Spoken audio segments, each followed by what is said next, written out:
இன்னைக்கு journey with ஜாஸ்ல நம்ம பார்க்க போறது ஜாஸோட one of the top most hobby தாங்க. ஹாபியா அது அப்படி சொல்லக்கூடாதுங்க, ஒன் ஆஃப் த ஃபேவரட் அடிக்ஷன்னே சொல்லலாம். அது என்ன அடிக்ஷன்? அந்த முன்னாடி பார்த்தீங்களே அந்த குட்டி டப்பா தாங்க.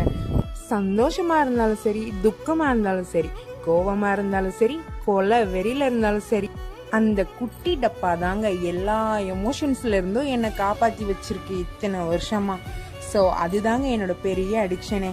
ஆனால் இதில் ஒரே ஒரு ட்ராபேக் என்னன்னா, பக்கத்தில் இருக்கவங்களுக்கு இடியே விழுந்தாலும் காதே கேட்காதுங்க.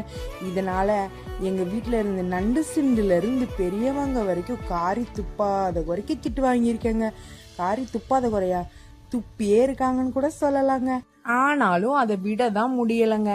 நானும் திட்டு வாங்கிட்டு இருக்கேன், இன்னும் வாங்க தான் போறேங்க. எனிவேஸ், தேங்க்யூ ஃபார் வாட்சிங்.